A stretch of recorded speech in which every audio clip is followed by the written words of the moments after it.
Video game development is a long process, and as such, things change over the course of it. Not just in gameplay, but also story. What perhaps once seemed like a great idea, either in this game's development or in its predecessor, may eventually just trail off into nothing. Since we're talking about video game plots, of course, spoiler warnings are in full effect. Because I'm Si for WhatCulture.com, and these are 10 important video game plot points that were abandoned. Number 10. Fake Leon, Resident Evil Gaiden.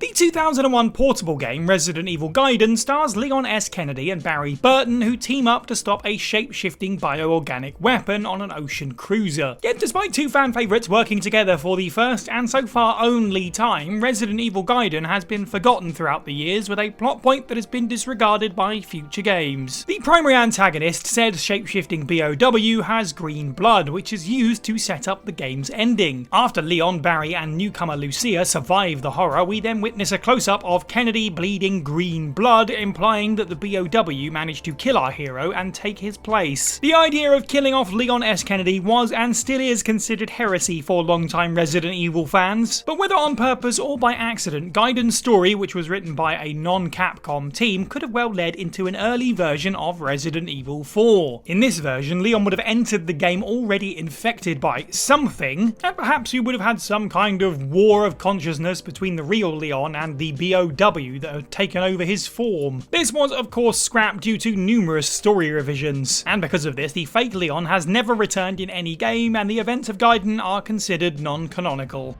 Number 9. NICOLE'S Killer, James Bond 007 Bloodstone. 2010's James Bond 007 Bloodstone was Daniel Craig's second video game outing as the eponymous secret agent, with developer Bizarre Creations creating a single-player campaign that blended third-person shooting with high-octane driving sequences. The story of Bloodstone saw 007 working with fellow MI6 operative Nicole Hunter, but just like Vesper Lind before her, the character is revealed to be a traitor who has been responsible for kidnapping prominent researchers. A chase ensues, but before Bond can get the complete truth, Nicole is killed by an unmanned drone. Before she dies, she tells James she was working for a powerful man bigger than any one organisation. Developer Bizarre Creations unfortunately closed down after the release of Bloodstone, and so this plot thread was left hanging. But with the several Daniel Craig films that followed, there has always been speculation that this man could have been any of the villains that Craig's Bond went on to indeed face. Number 8. Eggman wins, Sonic Chronicles: The Dark Brotherhood. Sonic Chronicles: The Dark Brotherhood is an RPG developed by BioWare, the esteemed veterans of the genre. The game deals with Sonic and his friends facing down a new enemy, the Marauders, who have been trapped in an alternate dimension called the Twilight Cage. Along the way, the Hedgehog teams up with Dr. Eggman, who was defeated at the start of the game. Since then, the Doctor claims to have reformed and even helps our hero build a way to get to the alternate dimension. With the help of miles tails per hour, the two build the Cyclone, which transports Sonic and friends to the Twilight Cage, but Eggman claims he must stay behind to ensure their safe return, and so he is left alone in the ruins of Metropolis. And true to his character, when our heroes defeat the Marauders and return to their dimension, they find that Eggman has conquered the Earth. Due to BioWare being acquired by Electronic Arts and the legal issues surrounding the game, it is unlikely that Sonic Chronicles will ever get a second Chronicle. Thus, the cliffhanger will never be resolved. Number 7. Harley is pregnant, Batman: Arkham City. Batman Arkham Asylum did well when it came to teasing the future of the series. Skilled players could find a secret room where plans for a prison within Gotham City were being made, foreshadowing the events of Arkham City. The sequel repeated this strategy when it released in 2011, with numerous Easter eggs in the game, hinting at future plotlines that would be explored in a follow-up. Batman could discover a room and find a pregnancy test belonging to Harley Quinn, implying that she is carrying Joker's baby. This is further solidified by the end credits, which saw the henchwoman start humming "Hush Little Baby." However, it appears as if Rocksteady backtracked this plot element in Batman Arkham City's DLC, Harley Quinn's Revenge. As players explore the Steel Mill, they can find a crib with numerous negative pregnancy tests discarded, the implication being either the previous test was a false positive or Harley had lost the baby. It's impossible to say whether Rocksteady had committed to the idea of Harley having a Joker Jr. in a third game, or whether the plan had always been to use the failed pregnancy as a means of emphasising her instability post Arkham City. Either way, the mind does wander on what exactly Arkham Knight could have looked like with a Joker baby involved in some fashion. Number 6. The Soul of Ares, God of War. Ares technically is the title character of the original God of War and is the instigator of the game's main plot. Franchise hero Kratos goes on a killing spree to get to him after tricking the former into killing his wife and daughter. Naturally, the player manages to defeat the god in combat with the Blade of the Gods, ending Ares' tenure as the God of War for good. By the end, Kratos is gifted a new set of blades and inherits his enemy's title. But our foe may not truly have perished, as the game's God mode hints of his survival. After completing said mode, Kratos will congratulate the player and then informs them that he has found the soul of Ares in a secret chamber. He then considers using it against Zeus, setting up a future plotline for the God of War sequels. But as longtime fans know, the subplot of Ares and his soul never returns in any subsequent game in the franchise. With the series shifting into Norse mythology for the newer games, it's unlikely that it will ever return to this plot point. Number 5. Dark Energy, Mass Effect 2.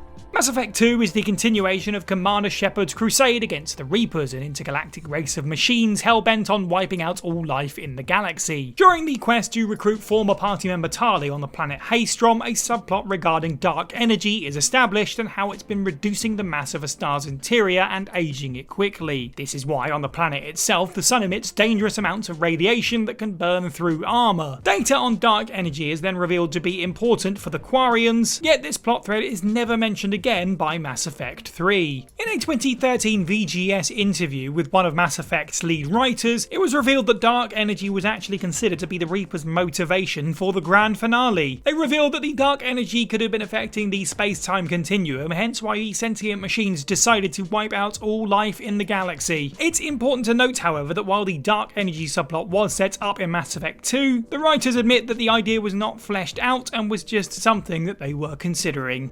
Number 4. Tanimura as a new protagonist, Yakuza 4. Yakuza 4 aimed to introduce new characters who could replace Kazuma Kiryu as the main protagonist, with Saejima, Akiyama and Tanimura. In fact, the Japanese title even includes the subtitle, The Successor to the Legend, but while the former two did return for subsequent entries, Tanimura did not. What makes this weird is that Tanimura arguably has one of the most important roles in Yakuza 4. He even has the honour of facing off against the final boss and has a fleshed out story arc regarding the death of his father, yet was the only new protagonist to never return to the series. A reason for this is due to the character being voiced and modelled after Hiroyuki Naramiya, a famous Japanese actor. Starting with Yakuza 4, the franchise began casting celebrities to play important parts, such as Takuya Kimura playing Yagami in the Judgment games. But as longtime fans have noticed, these characters are often one and done due to the expenses paid to these actors and their likenesses. And so, despite being a so-called successor to the legend, Tanimura never returned to the franchise and has only been mentioned in passing. Number 3. Dark Raiden vs Dark Emperor Liu Kang, Mortal Kombat 10. At the end of Mortal Kombat 10, Lord Raiden was corrupted by the Jinsei during the battle against Shinnok. Though Cassie Cage defeated the fallen Elder God, the Protector of Earth had been transformed into Dark Raiden just like he was in the original timeline. The story mode then ended with Raiden threatening the new rulers of the Netherrealm, Liu Kang and Katana, and warning them not to take any action against Earthrealm. It seemed like Mortal Kombat 10 was setting up a big confrontation between the two fallen heroes of the franchise. And when Mortal Kombat 11's story mode first starts, it seems like it's fulfilling the promise left by the previous game, with Raiden and his allies attacking Liu Kang's fortress. But by the end of the first chapter, Kronika arrives and takes over as the main villain. The Dark Emperor is then turned into a henchman, and due to time manipulation, Dark Raiden disappears and is replaced by his younger, more noble self. It's a shame that MK10 promised a big battle between the two factions, only for this storyline to be quickly brushed off in the next game. Number 2. Ethan's Blackouts, Heavy Rain. Ethan Mars is one of the primary characters in the PS3 game Heavy Rain. A grieving father, he then has to go through the nightmare of losing another child when his son Sean is kidnapped by the Origami Killer. But during the early parts of the game, it seems like Ethan has a secret. The character often experiences blackouts and wakes up in places he's never been before. This leads to curious players speculating whether Ethan may have a different personality that could be the Origami Killer himself. The problem is, by the end of the game, the identity of the culprit is not Ethan and his blackout, Blackouts are never returned to in the main story ever again. This plot thread was explained in one of the game's bonus documentaries detailing Heavy Rain's deleted scenes. The video explains that Ethan was supposed to have formed a psychic connection with the origami killer during the death of his son, which allowed him to access the culprit's mind. Quantic Dream cut these partially animated scenes because the explanation would have added a paranormal element to the game, but by removing them, Ethan's blackouts wind up being totally pointless and very confusing. And number 1, confronting Cortana, Halo 5 Guardians.